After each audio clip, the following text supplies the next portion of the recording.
Welcome to the Bulwark podcast. I'm Charlie Sykes. It is March 4th, 2021. I just want to mark that because historians are going to look back on today and notice that the House of Representatives shut down because of a credible threat of an attack by conspiracy theorists who think that today might be the real inauguration and that President Donald Trump will be coming back to power today. We're also in the midst of this massive pandemic that has killed more than 500,000 Americans. And we are, as a country, absorbed in a debate over Dr. Seuss and Mr. Potato Head. So here we are, and joined by Philip Rucker of the Washington Post, the author of A Very Stable Genius. Philip, thanks for coming on. I appreciate it. Thanks so much for having me. Now, it's the book is now out in paperback, so congratulations on all of that. And you wrote it with your co-author, Carol Leonnig, who, again, another reporter for the Washington Post. For people who don't know, Philip Rucker was the White House bureau chief for the Washington Post throughout the Trump administration, now a senior Washington correspondent. I just think about today. It feels like today is one of these hangover days that I think that a lot of us thought that by March of 2021, if President Trump was not reelected, we would have moved on. He would be in the rearview mirror. And yet we cannot quit this guy, can we? I mean, today you're looking around and going, this is the Trump that America has left us, that we're having a culture war fight over Mr. Potato Head and Dr. Seuss, and the Capitol of the United States, at least the House of Representatives, is shut down because there are nut jobs out there who think that today is the day of his great return. Yeah, Charlie, how naive we were, right? To think that, if Trump would lose the election, he would somehow disappear. But, we only had to look at that stage at CPAC last weekend to see how powerful Donald Trump remains with the Republican Party and with millions of his followers, some of whom believe this completely nuts conspiracy that the real inauguration or whatever is March 4th. That's just not true. It's complete bunk. But it's the state of our politics today where people will believe what they want to believe and they'll follow the leaders of their choosing, regardless of whether those leaders are telling them the truth. So I was reading the New York Times review of your book, A Very Stable Genius, and they write, it reads like a horror story, an almost comic immorality tale. It's as if the president, as patient zero, had bitten an aide, and slowly, bite by bite, an entire nation had lost its wits and its compass. So it is a comic horror story. And it feels like we're living in the comic horror story where day by day, you can't figure out whether this is hilarious or whether it's really tragic. Yeah, you're exactly right. And it's funny to think about that review because it was written for the hardcover, which came out in January of 2020, so before the COVID pandemic. And as horrible as the story seemed then, over the past year, it has become so much worse because real lives are at stake. And, 500,000 Americans have died over the course of the last year from this pandemic. Our democracy was tested in ways we may not have imagined earlier in the Trump presidency. And so, his actions, the president's actions in the year 2020 just exacerbated what to many Americans and many officials in the government was indeed a comic horror story. As you point out, your book was published in January of 2020, before the first impeachment trial, before the pandemic. And in so many ways, everything that's in this book is in some ways is predictive, or you think about what happened over the last year and a half. And in fact, I won't say there's an inevitability, but you can see the roots of it, the dysfunction, the grift, the propagation of conspiracy theories and lies. Here's one of the questions I want to ask you. The title of the book is A Very Stable Genius, and the subtitle is Donald Trump's Testing of America. I thought that was a really interesting subtitle, especially when you think that it was written, back in 2019, 2020. So what did you mean? How was he testing America, and what was the result? Well, he was testing America in so many ways. As you've studied these 4 years, Charlie, he was testing our rule of law, our institutions in the government, our sense of justice and fairness. But he was also testing America's morality, our values as a nation, our common heart as a people.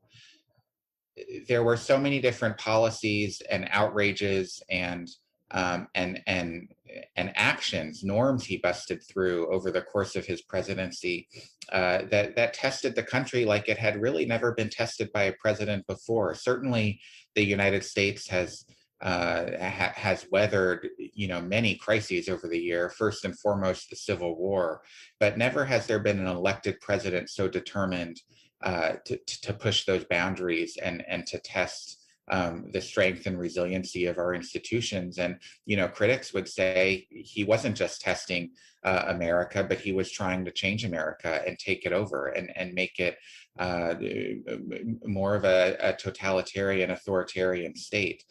He did not succeed there. The voters had their say in November of 2020, but it was an incredible testing period for this country and for the citizens. So how did we pass the test? Because one of the things he was testing was whether he could get away with everything, whether in fact he was in effect above the law. Right. And one could interpret the results as saying, yeah, he succeeded at that. He has been so far unscathed. He is in fact above the law, twice impeached, twice acquitted. What do you think? How did we do on this test? Well, it's mixed. I mean, Trump did escape accountability in both of the impeachment trials, but he didn't escape accountability when it came to the judgment of the voters. They denied him a second term and voted him out of office. And, that's political accountability in a sense. And we should keep in mind that there's still legal accountability underway. The Attorney General in New York, prosecutors there are looking into his business and his finances. Prosecutors in Georgia are looking into his efforts to try to change the election outcome in that state. And there are other investigations too. And frankly, there's a very real possibility that there may at some point be a federal investigation into his role inciting the insurrection on the Capitol on January 6th. And so accountability may still be to come, but the worst accountability of all for this president was losing, being branded a loser, being denied his reelection, and he was by the voters. Except he didn't lose, right? At least in his mind, he won. He won bigly, and the vast majority of Republicans seem to think that in fact he is not a loser. So in some ways, Donald Trump did succeed in sort of bending the reality curve of American politics and rewriting political morality for the country. I'm not trying to be too cynical here, but it is remarkable as you look back on the 4 years what he managed to do and how the political culture of this country has been changed after just 4 years of him in office. Yeah, you're exactly right about all of that, and the degree to which he was able to exert power and co-opt an entire political party. The Republican Party remains to this day completely beholden to Donald Trump, and there's really not much room for those who are willing to stand up to him. Just look at what's happened with Congresswoman Liz Cheney, the number 3 ranking House Republican, after she voted to impeach President Trump over the Capitol insurrection. She was censured by her own Republican Party back home. There's just not much tolerance in today's Republican Party for those who are willing to cross Trump. It's really become Trump's party, and it speaks to how successful he's been in co-opting the politics in this country and reshaping politics and his personal image. Okay, this was your life for 4 years. It was all of our lives. We were focused on all of this, and it still feels like our life. Well, it does, but now you look back on it. I mean, have you and now that you stepped back after 4 years and you're asking yourself, what the hell just happened to us? There's still so many things that seemed incomprehensible at the time that I will admit to you are still incomprehensible, including what you just described, that this man has succeeded in having a hold over the party Ronald Reagan never had this hold over the party. The George Bushes never had this hold over the party. No Republican has ever had the kind of hold over the party. And yet Donald Trump's presidency was utterly shambolic.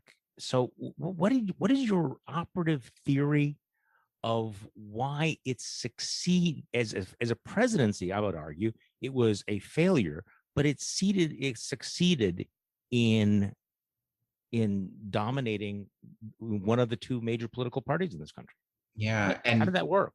Not only was it a failure as a presidency, if you just look at the facts, right? The crises, the lack of landmark legislation and so forth, but it was a failure politically from a macro sense in that, under Trump's presidency, Republicans lost the House, they lost the Senate, and they lost, of course, the White House.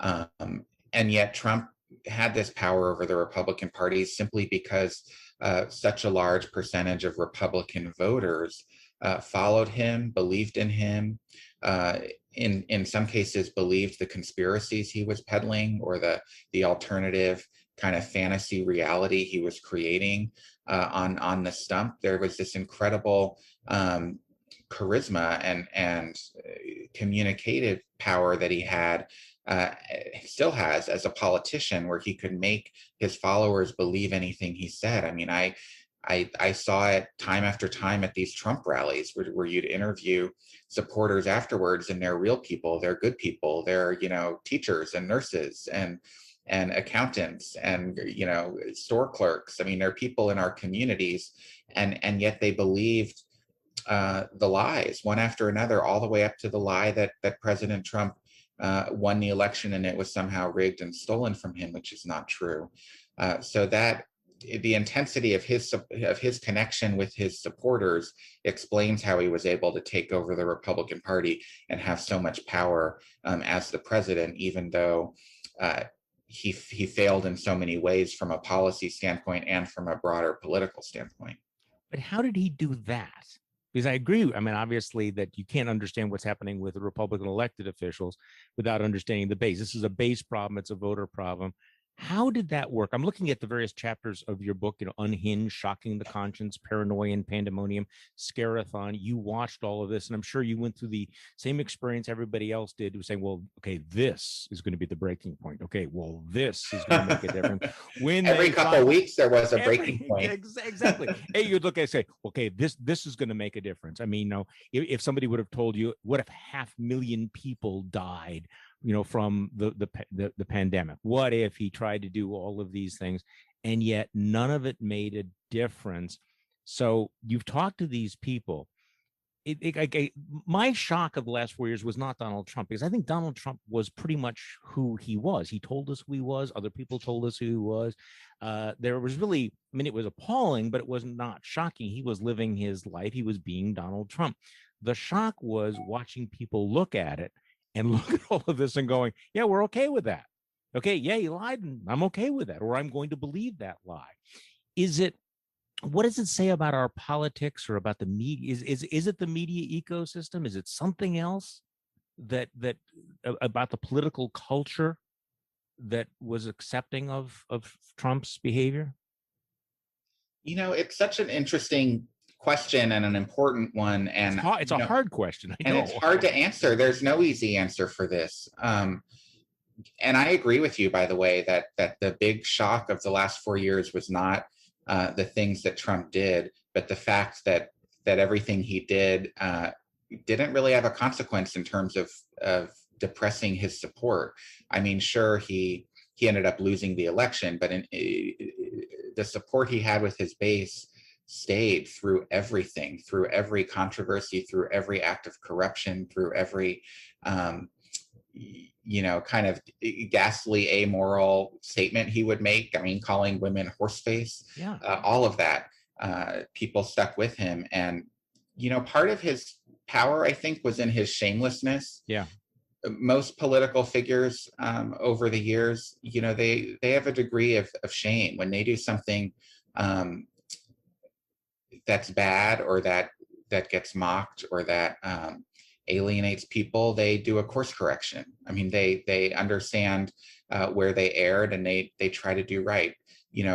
Other political candidates who ran against Trump didn't lie as much, in part because they thought eventually it would come back to hurt them. And Jeb Bush would correct his statements on the campaign trail when he got some policy minutia wrong, because he thought he would end up paying the price if he were not being completely truthful and honest with the American people. And yet Trump never acted that way. He never had shame, and that was so much of his power, because he could just get back up the next day and keep fighting and keep punching and never back down. And there was an appeal in that to his supporters, I believe. And frankly, it gave people like Mitch McConnell and Kevin McCarthy a great deal of pause anytime they considered trying to challenge or confront the president. This is an important point, because I do think that shamelessness is one of his superpowers, and it wasn't that much of his base liked him in spite of that. That really became kind of a feature, and he appears to it appears to be something that his would-be heirs are mimicking. You look at the behavior of the Josh Hawleys and the Ted Cruz. They've really adopted that part of the Trump persona, haven't they? The complete shamelessness. I'm never going to apologize. Absolutely. And I mean, look at how Hawley has handled the aftermath of his decision in the run-up to January 6th not to certify the Electoral College vote. He had his book canceled by his publisher. He had real outrage from corporate America. He lost donors to his campaign. He was effectively sort of being canceled, as they put it in our culture these days, and he was shameless about it, and he was like, bring it on. And that's the Trump attitude. Same thing with Ted Cruz. When you look at how he handled the scandal over him taking the vacation to Cancun in the middle of the really awful freeze in Texas, and he didn't really apologize. I mean, he said he regretted going, but he was pretty shameless about it, and picked up and moved on. And I think we're going to see more and more of that in the months to come, as those two men, but also a host of other Republicans, jockey for position and try to be the one to carry the Trump mantle forward, assuming that President Trump doesn't run again for president in 2024, which he has teased doing so.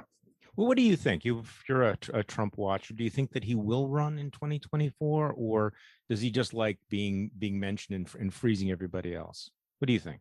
Well, certainly he loves being mentioned and freezing out the rest of the field. And he's been serious in conversations with his advisors, according to my reporting, that he wants to pursue a campaign. Now, whether he actually pulls the trigger and does it is to be determined. I have to tell you, I'd be a little surprised if he did, and for a couple of reasons. One, it's hard to run for president. It's grueling. It's exhausting. Trump is not young. He's already done it. He knows what it would take to do it again. I'm just not sure his heart would be fully in it. And I also don't know that he wants to lose again, and he could lose again. Certainly, if he ran again, the Republican primary would very likely be his, although that's not a sure bet. But there's no indication that he would prevail in a general election. It was clear throughout these 4 years, and especially on Election Day in 2020, that the majority of the American people did not approve of how he handled his job as president. So I'm not sure he'd be able to turn that around. I don't know that he wants to be a loser again, but he certainly wants to be not only a part of the conversation, but really the dominant force, taking up all the oxygen and playing kingmaker and really freezing out his would-be rivals. Yeah, the fear of losing is obviously a dominating factor. And of course, as you point out in the beginning of your book, he really didn't expect to win in 2016. That was kind of a fluke. And that's one of the reasons why the administration was so chaotic, because he didn't plan for the transition. So, in 2016, it was kind of a lark. I can do a brand, whatever. 2020, I think he probably did think that he was going to win again, but the prospect of losing a second time. So you talk about, I want to get to a couple of other things, but I am a little bit fascinated by your life over the last 4 years. what it was It's like not that covering. fascinating. No, but what it was like covering this White House, because one of Yeah. the things that becomes apparent going back over any of the notes is how in many ways it was so transparent, because there were so many knives out, there were so many factions, there were so many people who, at least reading between the lines, would come to the reporters and sort of try to confess that, oh my God, you have no idea how bad it is. So this was a very unusual White House to cover, wasn't it, in terms of the leaking, in terms of the various stories that people were I mean, how did you handle that? Because you had the various factions all trying, to whisper in people's ears, and yet were there moments when you realize everybody's lying? It's like there's, how do you determine what's really real in this White House? Yeah, well, you're absolutely right about all of that. I covered the Obama White House as well, and this covering Trump White House was just a completely different experience because of the degree to which, frankly, infighting and personalities within the West Wing became so dominant in dictating policy and dictating the actions the president would take. I mean, there were huge consequences to the chaotic backbiting that took place in the West Wing. But as a reporter, it was interesting. People thought, looking at it from the outside, that our phones were ringing all day long with the leakers on the inside sharing things, and it didn't quite work that way. I mean, we had to work to build relationships with sources, to get people to call us back, to tell us what was really going on. But the difference is that sources in the West Wing had motive to share what was happening with reporters, and their motives were twofold. First of all, they wanted to protect their own reputations and wage war against their internal rivals. But secondly, a lot of them were shocked and outraged by what the president was doing. And they knew that if they could get word out to the public about how bad something really was, or about an atrocity that was about to take place, there would be a chance of stopping it. And the reason for that was because of President Trump's media consumption. He consumed more news coverage than probably any other president. He would watch hour after hour after hour of cable television from the residence, and as well as from the little study dining room he had off the Oval Office in the West Wing. He read newspapers. He read the Washington Post every morning, the New York Times every morning, the New York Post, the Wall Street Journal. He was obsessed with the way the media covered his White House and his presidency. So aides knew that if they could shape some of those stories by getting details out there, or leaking information about an impending presidential decision, that the news media narrative could then become dominant and change the way the president was viewing the policy. So it was a way that they could stop bad policies from taking place, or prevent other presidential decisions, because Trump would just get a little bit frozen when he saw the media going after something. So he would be influenced by the media coverage, even though he presented this image that he could care less, that it was all fake news, that you were the worst people in the world, et cetera, and that people should ignore it. He has been remarkably successful in convincing his base, right, to ignore everything that they read in the media. Incredibly successful at that, but he didn't take his own medicine, so to speak. I mean, he obsessed over the media. He would convince his base that CNN and MSNBC were fake news and the devil incarnate, and then he would watch it all day. And he would be fuming to his aides and private confidants about how mad he was at Joe Scarborough, or how mad he was at Brian Williams for what he said that night on the 11th hour. I mean, he watched it all, and he cared deeply about what those in the media were saying about him. He had a very thin skin, and frankly, it's one of the reasons he would publicly attack the press so much, because he was thinking about the press all the time. I mean, he read bylines. He really cared. You lived in his head rent free.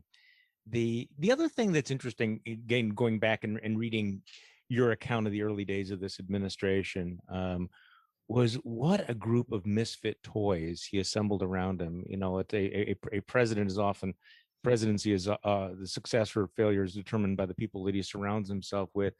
And as you point out, the ineptitude came from the very top.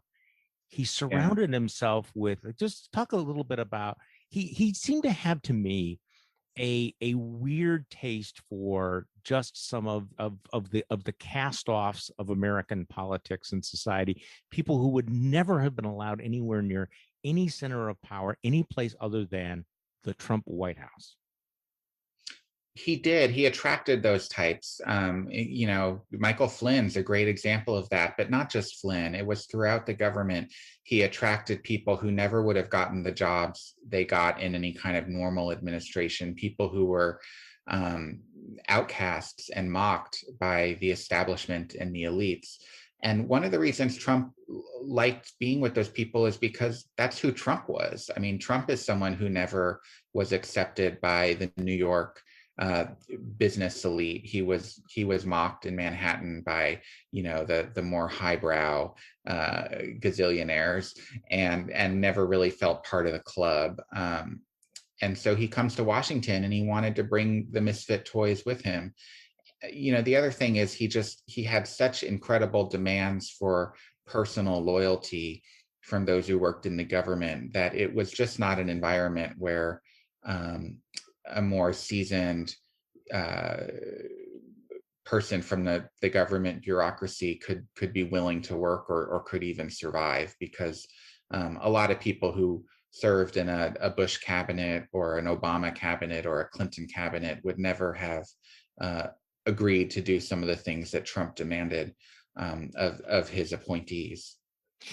So the storyline that we heard for some time from many of the aides and from other Republicans in Congress is that, look, we need to be in the room because we're preventing really awful things from happening, and if we weren't there, worse people would take our place.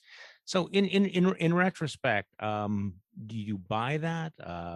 Were they the barriers against worse stuff, or were they deluding themselves?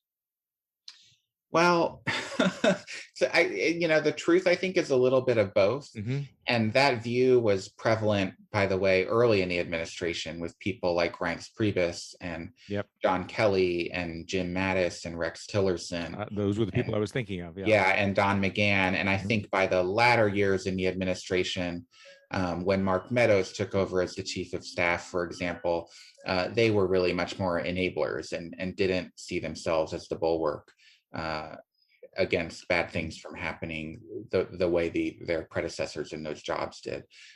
That being said, I don't think that the quote unquote guardrails were all that successful. I mean, certainly they helped delay things from happening. They helped avert some catastrophes, but Trump busted through them and fired a lot of them, or replaced them, or just wore them out to the point where they would resign, like General Mattis.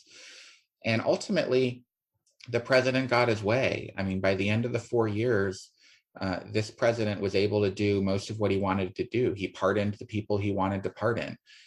He met with Kim Jong-un, the North Korean dictator, because he wanted to have that relationship, irrespective of what his advisors would tell him to do.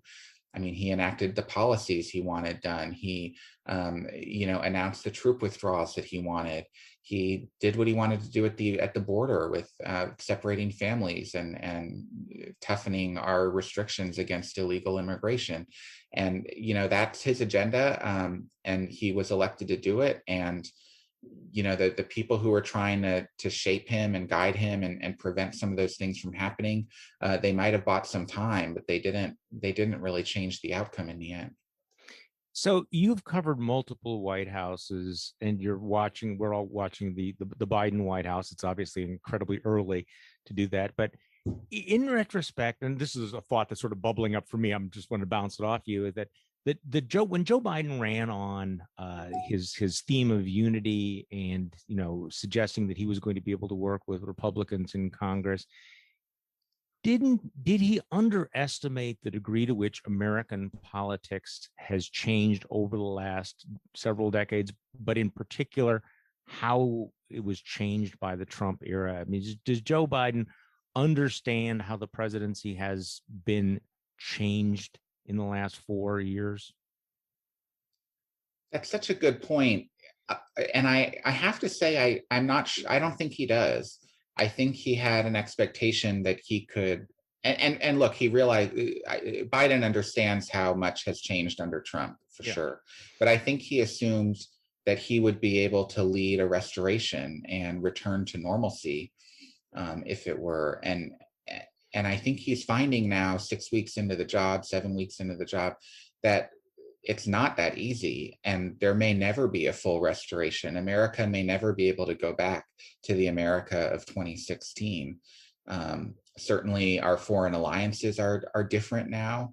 The ways our government works are different, and the ways it connects with the people is different. But the most important difference, I think, is that there's so much misinformation out there Yeah. in the country, and people have so little faith in our institutions, and there's no common set of facts, that there's nothing Biden can do to wave a wand and all of a sudden have every American believing that the sky is blue, because 40, 50, 60 million Americans think it's purple.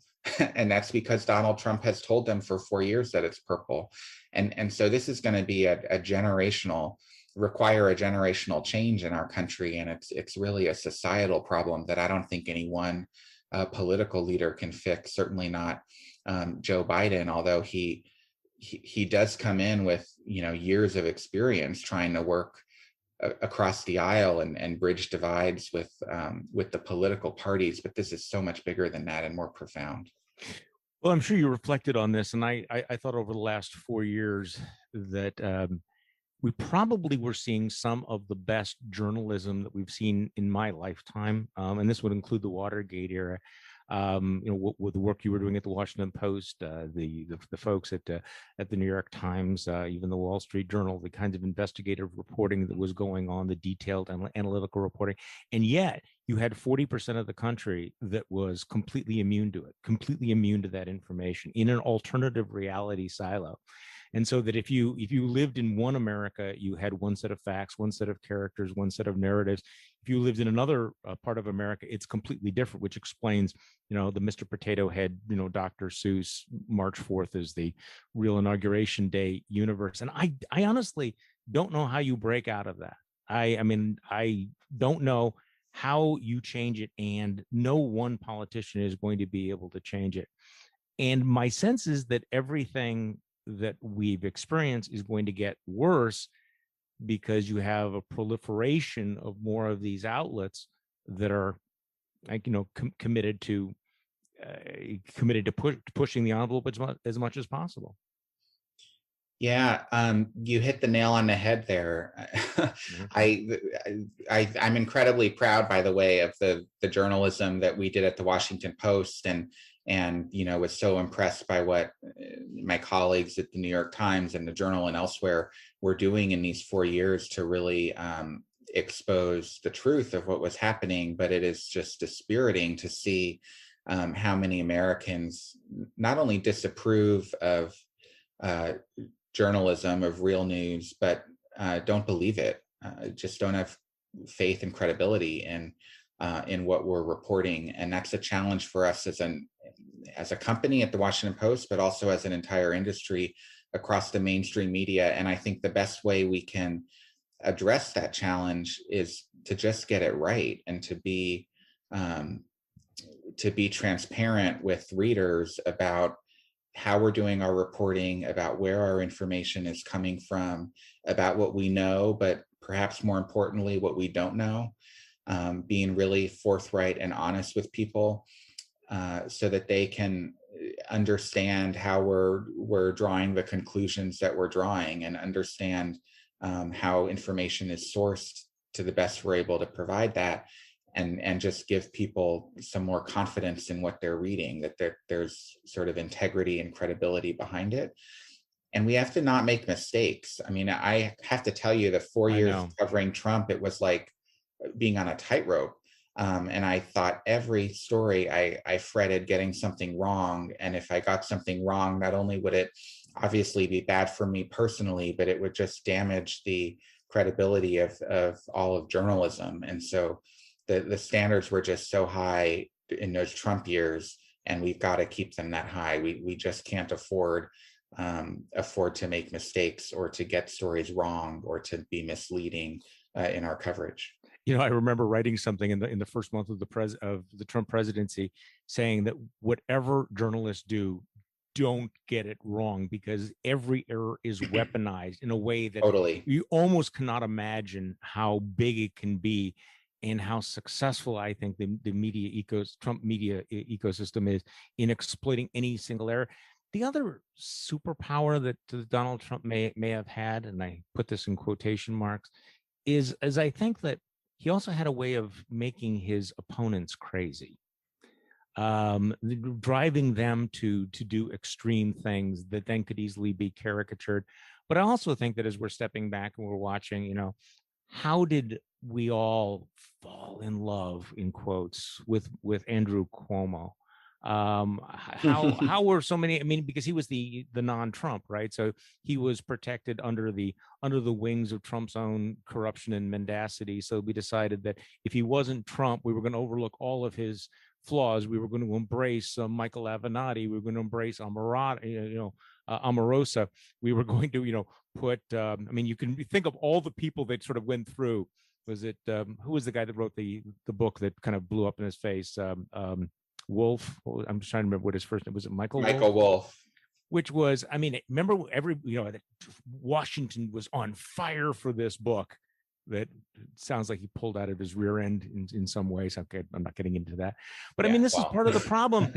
Is that also, I think, that there was a lack of introspection on the part of much of the opposition, that they were not willing to, that they were willing to embrace things that were going to blow up in their face. Do you know what I'm talking about here? There really was a Trump derangement syndrome. Yeah.